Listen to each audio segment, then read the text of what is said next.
Ils étaient amis.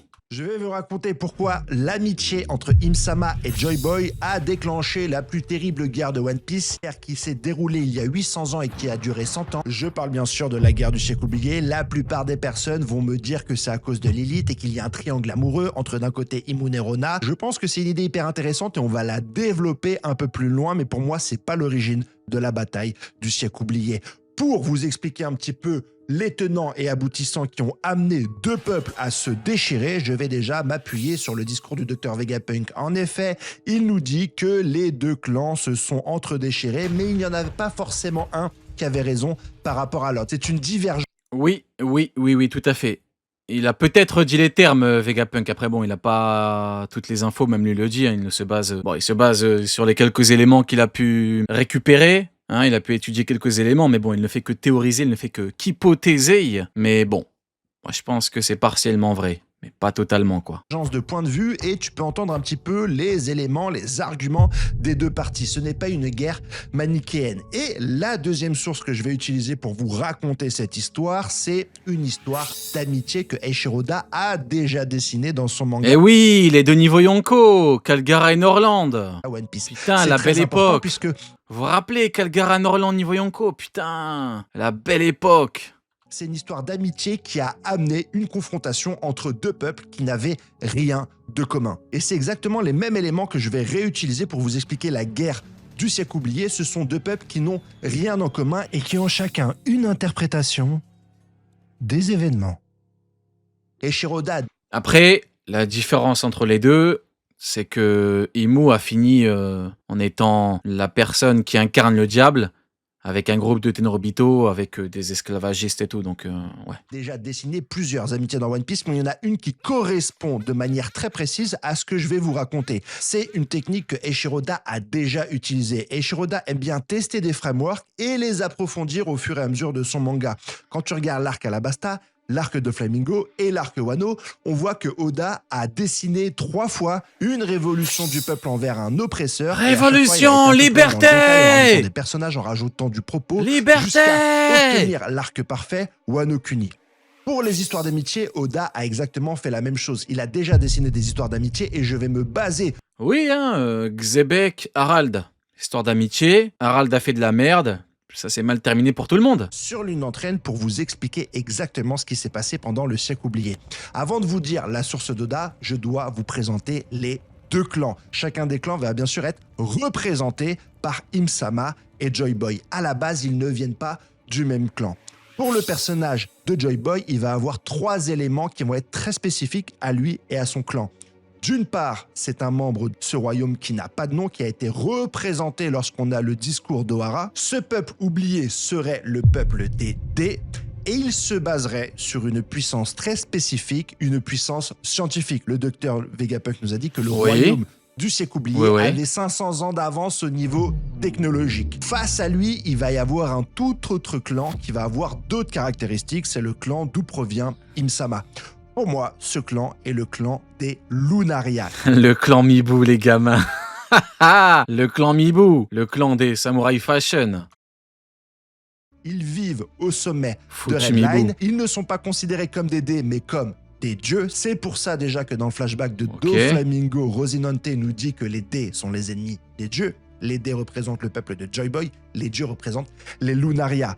Ces Lunaria... Et donc en fait, on aurait eu le clan des Ji et le clan des Lunaria. Et à la fin, Imu serait le seul Lunaria encore vivant. Ne tirent pas leur puissance d'une avancée technologique, mais d'un pouvoir ésotérique. On va détailler un peu plus loin comment les Lunaria ont eu ce type. Oula, c'est quoi cette image-là? De pouvoir ésotérique. On va c'est Zoro et Luffy en Lunaria? Comment les C'est Zoro et Luffy en Lunaria, là? Ok. Putain, Lunaria... ça rend bien sur tout le monde, hein. Cheveux blancs, ah ouais. Pantalon noir, les ailes noires, ça rend bien sur tout le monde, hein. Putain de merde. Les Lunaria ont eu ce type de pouvoir. On a donc deux peuples qui sont radicalement différents. Je te jure, Zoro en noir, s'il se voyait. Tu montes ça à Zoro, il finit en burn-out. Il finit en dépression. Ont eu ce type de pouvoir. On a donc deux peuples qui sont radicalement différents, qui n'ont pas les mêmes croyances et qui n'ont pas non plus les mêmes puissances militaires. Et de là, on va comprendre comment les deux représentants de ces deux peuples ont d'abord tissé des liens d'amitié en découvrant la différence. J'aime bien, mais je préfère quand même le délire de gourmandise, hein. Je préfère quand même le délire de jalousie. Imu qui est jaloux de Joy Boy, tout part de là. Ça part en live, tout pète. Ah ouais, ouais, je vois bien Oda partir dans un délire gourmandise avec Lily et tout. Ouais. De la personne qu'ils avaient en face d'eux avant que finalement Après, ceux qui me diront qu'ils n'aiment pas du tout, y a pas de problème, hein, j'entends complètement. Comme à God Valley, hein, ça part de la culotte de Shaki, plein de gens n'en sont pas contents, pourtant c'est ce qui est arrivé, quoi. ces différences aient raison d'eux et qu'ils provoquent une guerre. On va développer cette histoire dans la suite de cette vidéo, c'est ma plus grande création et je suis impatient d'avoir votre avis Ok. sur ce que je vais vous raconter. Tadadam! Théorie de la gourmandise. Le premier pirate. La première rencontre entre Im-sama et Joy Boy, qui viennent de deux peuples complètement différents, est à l'origine à cause de Joy Boy, qui était le premier pirate. C'était un explorateur. C'est lui qui a donc quitté le royaume oublié pour essayer de parcourir le monde et il est tombé sur la tribu des Lunarians, celle qui était au sommet de Redline, qui était appelée les dieux et qui avaient des pouvoirs ésotériques dus à leur propre race. Je me base principalement sur les différents pouvoirs de King. Il a des ailes noires, il a une flamme derrière le dos, il est capable de modifier son corps à volonté. C'est très certainement le premier peuple qui a eu des pouvoirs ésotériques. Lorsque Joy Boy a débarqué au sommet de Redline, il s'est tissé d'amitié avec Im-sama et il a commencé à découvrir les différents rites. Ouais, mais du coup, ça voudrait dire que Imu est un Lunaria. Ça veut dire que là, Imu, si Imu ne bouge pas, tu ne peux pas lui faire de dégâts. Quel intérêt de se protéger contre le coup de pied de Sanji, en fait? C'est ça qui me dérange un peu. Pour moi, les 2 derniers chapitres m'ont prouvé que Imu n'était pas censé être un Lunaria. Il y en a qui croient encore que Imu est un Lunaria? Ou à des gènes? Parce que les pouvoirs des Lunaria, on les connaît. Truc de flamme, quand t'es plus rapide, tu peux toucher. Quand t'as pas envie d'être rapide... En fait, moi, je crois pas vraiment que c'est un Lunaria. Après, écoutez, peut-être, hein. Peut-être. Différents us et coutumes du peuple Lunarian. Ça lui a permis de revenir dans son pays et de raconter qu'il avait rencontré une autre civilisation qui avait un autre type de pouvoir. Très excité par les histoires de Joy Boy lorsque celui-ci rentrait chez lui, je pense que le peuple du royaume oublié a commencé à avoir de la convoitise pour le pouvoir spécial des Lunaria, pour leur faculté à avoir des ailes, à se déplacer ultra vite, à pouvoir modifier leur corps à volonté. Les habitants du royaume oublié étaient très forts technologiquement, mais ils n'avaient aucun pouvoir ésotérique. Ils ont donc envoyé Joy Boy pour essayer de percer les secrets de ce peuple. Joy Boy a donc très certainement fait plusieurs allers-retours, a lié une amitié beaucoup plus profonde avec Im-sama et a commencé à comprendre Pour l'instant, j'aime bien, hein. Amitié et tout, et à la fin, il y a Lily, et donc, c'est le mec qui veut pas lâcher le, le bail avec Lily. ce peuple et à apprendre comment maîtriser cette nouvelle magie. Cette nouvelle magie Ouais, magie et tout, et à la fin, Imu est amoureux de Lily, Lily est amoureuse de Joy Boy. Voilà. est peut-être celle qu'on appelle le soleil dans le peuple du Halley. Dans sa curiosité, Joy Boy a très certainement poussé un petit peu trop loin sa recherche et je pense que ça l'a amené à tomber sur l'origine du pouvoir de Nika. Cette découverte a très certainement été traduite comme un vol par le peuple des Lunaria qui se sont finalement fait dérober leur pouvoir le plus puissant. Même si ce n'était pas une mauvaise volonté de la part de Joy Boy, il a très certainement été mis à l'écart par les peuples des Lunaria. D'accord. Ok. Donc les Lunaria ont eu le seum contre Joy Boy à cause des pouvoirs de Nika.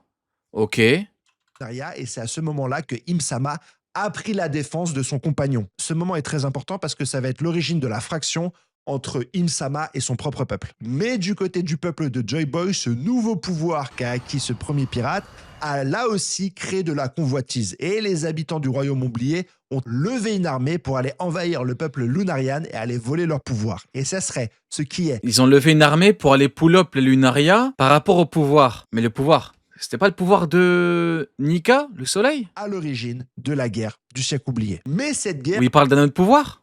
n'a pas encore entamé l'amitié entre Im-sama et Joy Boy qui ont essayé chacun de leur côté de réconcilier leur propre parti pour éviter que la guerre aille trop loin. Et c'est très certainement dans ces circonstances-là que Im-sama a rencontré Lilith qui à la base Ah, on y est, yes! La gourmandise!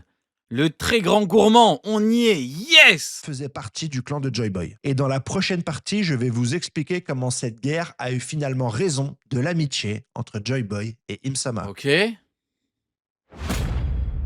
Le roi des rois. Parmi le peuple du siècle oublié, il y avait une personne qui était vraiment avide du pouvoir que Joy Boy avait réussi à ramener de son voyage chez les Lunaria. Une personne qui pourrait conquérir le monde si jamais entre ses mains il avait cette puissance ésotérique. Cette personne affréta 1000 navires pour aller conquérir les êtres qui habitaient sur le toit de Redline et terrasser l'intégralité du peuple des Lunaria. Faut le faire, hein. Fumer un clan entier de Lunaria, faut vraiment le faire, hein.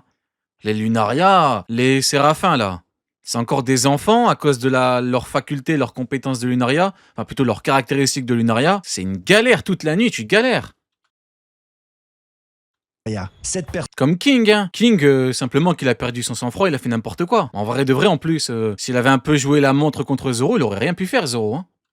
était le roi du royaume oublié. Cette personne était le roi du peuple d'Édé. Cette personne était le roi David Jones. Imu et Joy Boy essayèrent de le The King David Jones. Ok, qui crains-tu le plus, Joy Boy ou le King David Jones? stopper dans sa conquête désespérée, mais ils furent mis aux arrêts pour trahison et rébellion. C'est au fond de cette cellule que Im-sama commença à fomenter l'idée que pour pouvoir avoir une paix stable, il fallait dominer les autres pays, dominer les D'accord. Alors que Joy Boy, lui, n'était pas d'accord. Ok. rois, dominer ceux qui étaient capables de mener des guerres. Accompagné de son armada de 1000 navires, David Jones s'approcha des côtes de Redline pour aller terrasser, génocider ce peuple qui avait le pouvoir qui l'intéressait. Mais au pied de la montagne, au moment de débarquer, une Yoraki tempête éclata et le roi David Jones perdit la raison.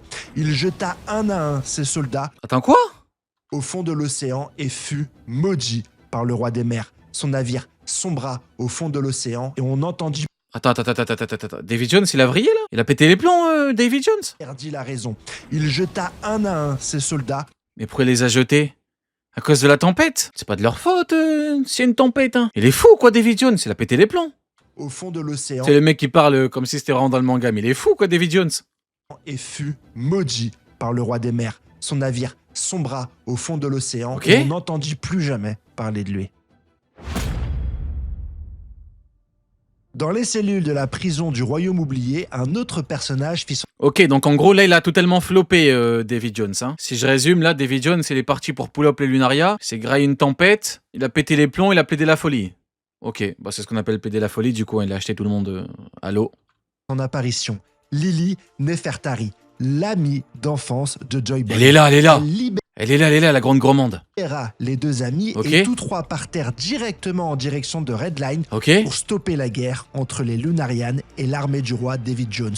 Bien que celui-ci sombra au fond de l'océan, le reste de son armée attaqua le peuple des Lunaria. Les trois amis arrivèrent à temps pour stopper la bataille, mais Joy Boy fut blessé par un Lunaria, ce qui provoqua la rage d'Im-sama. Dans sa folie meurtrière, Im-sama se retournit contre le peuple Lunarian et commença à tuer et exécuter l'intégralité des membres de son propre peuple. Joy Boy, pris de peur, essaya d'arrêter son ami, mais Im-sama le transperça avec sa lame maléfique, Ah oui. Némésis. Lily Ah oui! Putain, c'est parti en live en 30 secondes là, tout allait bien. C'est quoi ce bordel? Putain, j'étais à fond dedans, mais c'est quoi ce foutoir là? Tout le monde est mort! à son tour, essaya de stopper Im, mais celui-ci se retourna également contre elle et la blessa mortellement. oui. Apeuré Même Lily, il a fumé, Imo, mais il est fou quoi! Ok. par une telle puissance démoniaque, l'armée du royaume oublié quitta Redline en emportant Joy Boy et Lilith. Josh, il a dit, bien détaillé la théorie, il a vu le futur ou quoi? Le lendemain, après sa folie meurtrière, Imu se rendit compte de ses actes et choisit de se suicider en sautant dans l'océan. Ah oui! Ah oui! Ah oui, d'accord! Le lendemain, après sa folie meurtrière, Imu se rendit compte de ses actes et choisit de se suicider en sautant dans l'océan. Ok, on va résumer rapidement. Il y a David Jones qui part attaquer les Lunaria. Il y a une tempête. David Jones devient fou, il jette tout le monde à l'eau. Enfin, il jette quelques mecs à l'eau, puis après il tombe dans l'eau, il est maudit par les mers. Ces hommes continuent à attaquer, il y a Lily qui libère Imu et Joy Boy qui est en prison. Ils arrivent, il y a Lunaria qui blesse Joy Boy, Imu pète un câble, fume les Lunaria, Imu transperce Joy Boy avec Nemesis et c'est parti en live. Ok, j'ai bien résumé là. Ceux qui vont me reprocher de pas avoir suivi, j'ai très bien écouté les mecs. Vous ne m'aurez pas. Parce que je vous connais, ouais, tu peux. Le nombre de fois on m'a dit, ouais, tu peux résumer. Bah voilà, je résume. Et là, du coup, Imou a plaidé la folie et s'est jeté à l'eau. Ça vous embouche un coin, hein? Le retour de l'armée divisa le royaume oublié. Déjà, d'une part, le roi Davy était mort. Il fallait trouver un nouveau roi. Seul truc qui me dérange, enfin, un gros truc qui me dérange, c'est Davy Jones qui devient fou et qui plaide la folie, quoi. Et puis la population se disputa concernant le sort d'Imunerona. Certains estimaient qu'il devait être érigé en tant que héros pour sa victoire contre son propre clan, et d'autres condamnaient ses actes, soulignant que Imsama Ça t'embouche un coin, hein? T'as une petite fiche ou quoi, Rio? Alors, t'as vu? Eh ouais, les mecs, j'écoute ce que je réacte. Eh oui. avait génocidé l'intégralité du peuple lunarien. De son côté, la section scientifique ramena un étrange arbre qu'ils avaient déraciné sur la terre de Redline et ils estimèrent que c'était l'origine du pouvoir des Lunaria. La question était sur toutes les lèvres: qui allait devenir le prochain roi du royaume oublié? Les princes des Les ténèbres. années passèrent et la scission s'intensifia dans le royaume oublié. D'un côté, on avait les partisans de Joy Boy qui se battaient pour que celui-ci accède au trône après la disparition de Davy Jones, et de l'autre côté, plusieurs leaders semblaient avoir perdu la raison et vénéraient un mystérieux chef charismatique qui était doté d'étranges Tiens, mais qui voilà-je? pouvoirs machiavéliques. On raconte que celui-ci venait du fond des océans et qu'il avait été directement maudit par Davy Jones en personne. The promise.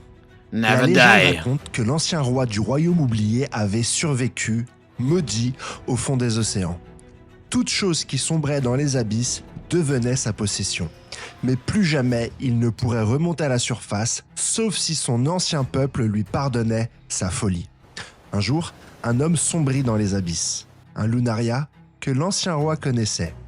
Et Davy Jones lui proposa un marché. « Promets-moi de parler à mon peuple et d'implorer leur pardon en mon nom. » Le Lunaria accepta, mais à une seule condition. Il souhaita avoir le pouvoir de dominer n'importe qui. D'accord. Davy Jones accepta. Tu pourras dominer toute personne à la surface, sauf celle que tu aimes. Oh! Eh ben alors les mecs, je vous avais dit quoi? Hein? Je vous avais dit quoi? Voilà.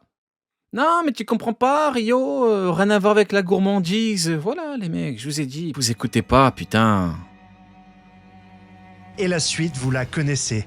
Une guerre de 100 ans au bout de laquelle Imu rassemblera les 20 rois pour trahir Joy Boy, Nefertari Dilili qui refusera de rejoindre la coalition, et Goldie Roger qui trouvera le trésor de Joy Boy 800 ans plus tard.